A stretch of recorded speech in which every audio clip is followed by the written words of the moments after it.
The lighthouse keeper's log, dated October 31st, 1952, was the last entry anyone ever found in the Point Reyes station. It read simply, "The fog isn't natural. It's full of voices." Sarah Chen had driven up the California coast hundreds of times, but she'd never seen fog like this. It didn't drift, it poured from the ocean in thick, gray waves that seemed to move with purpose.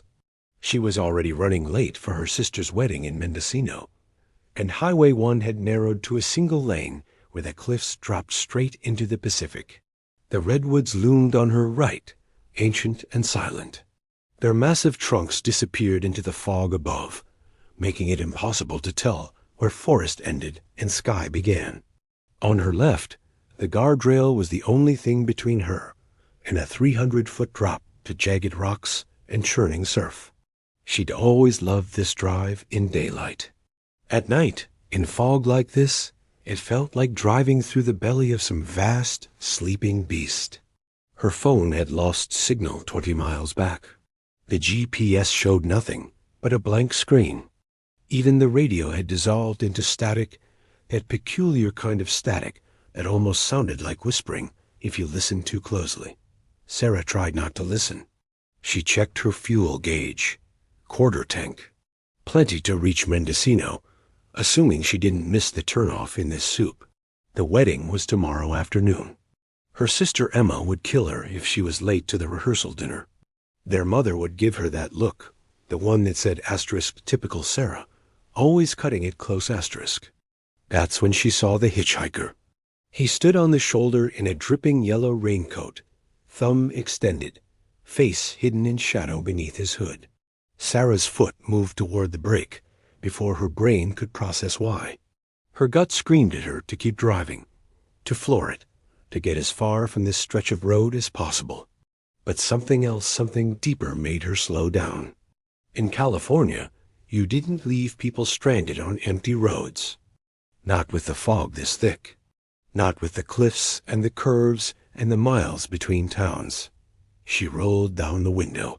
Cold, salt-heavy air rushed in, along with the distant thunder of waves. "Where are you headed?" The man's face remained in shadow beneath his hood. When he spoke, his voice sounded like it was coming from very far away, filtered through fathoms of water. North, just north. Every instinct Sarah possessed told her to drive away. Instead, she heard herself say, "Get in." He moved around the front of the car, and something about his gait made her stomach clench.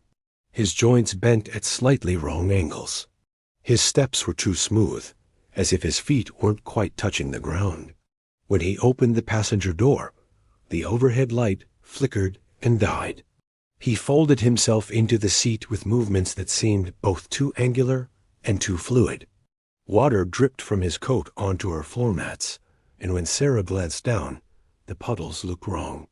Too dark, too thick, like something that had been underwater for a very long time. "Bad night to be out," she said, trying to sound casual as she pulled back onto the highway. Her voice came out higher than intended. "Every night is a bad night now," he replied. Since the lighthouse went dark, Sarah's hands tightened on the wheel. She'd driven past dozens of lighthouses on the California coast. Most were automated now, unmanned for decades. "What lighthouse?" "The one you're driving toward?" A chill ran down her spine that had nothing to do with the cold air. "I'm driving to Mendocino. There's no lighthouse between here and there." "There is," he said. "There always has been. You just can't see it until the fog decides to show you."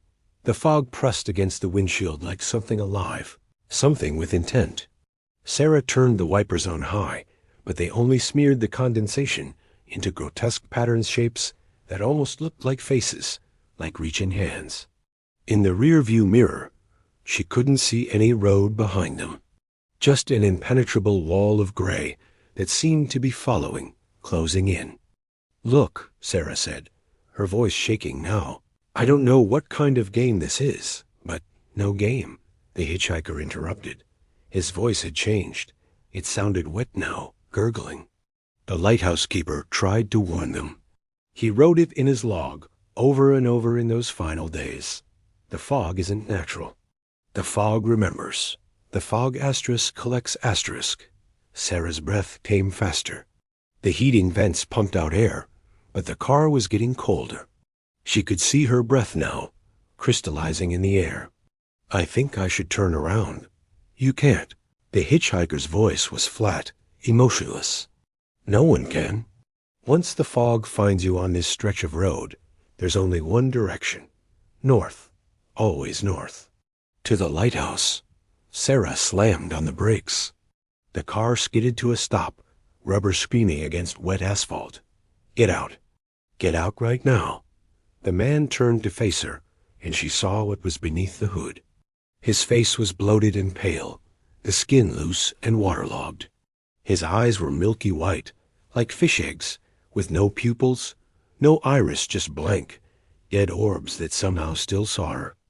Seaweed tangled in his hair, green and black, moving as if caught in an invisible current. His lips were blue, and when they parted, Sarah saw that his teeth had been worn smooth, like stones tumbled by decades of tide. His mouth opened wider than should have been possible. Salt water poured out, along with his words. We've been waiting for you, Sarah, waiting so long. She screamed and lunged for her door, but the handle wouldn't move. She pulled harder, threw her weight against it. Nothing. The locks clicked down on their own asterisk thunk, thunk, thunk, thunk asterisk each door, sealing with a sound like a coffin closing. Through the windshield, shapes emerged from the fog. Dozens of them, hundreds, all in yellow raincoats, all dripping, all walking toward the car with that same wrong, jointless gait. They left no footprints on the wet road. They cast no shadows in her headlights. Sarah scrabbled for her phone, her keys, anything. The hitchhiker's hand shot out and grabbed her wrist. His fingers were too long, webbed between the knuckles with thin, translucent membranes. His grip was ice-cold and impossibly strong. The lighthouse keeper understood in the end, he said conversationally, as if they were discussing the weather. He realized the fog wasn't full of voices. The fog was full of asterisk us asterisk. Everyone who ever drove this road on foggy nights. Everyone who ever disappeared between one town and the next. We don't vanish, Sarah. We join. We become part of the fog, part of the ocean, part of the road. The figures surrounded the car now, pressing their ruined faces against the windows. Some had been there for decades, their features barely recognizable, more barnacle than human. Others looked recent, their skin still pink beneath the pallor of drowning. Why? Sarah whispered, tears streaming down her face. The creature's smile revealed teeth like broken shells. Because the lighthouse went dark. And in the dark, the fog remembers what it used to be. Before the land. Before the light. Just endless water and the things that live in it. Sarah's door flew open.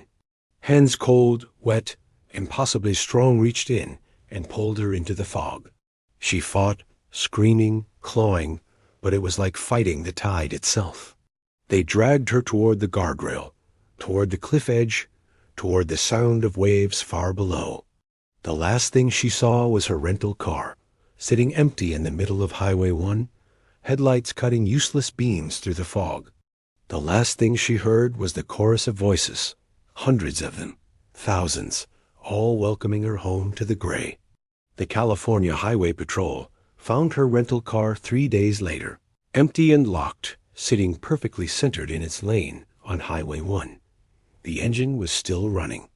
Seaweed covered the interior, thick as carpet. The GPS showed her last position as a stretch of road that, according to their maps, didn't exist. There was no record of any lighthouse ever standing there. They never found Sarah Chen. But on foggy nights along the coast, drivers report seeing a woman in a gray sweater standing on the shoulder, thumb extended, face hidden in shadow. Those who stop to help say she gets in without a word and speaks only once. North, just north. The fog has decided. And then she smiles, and the ocean pours from her mouth.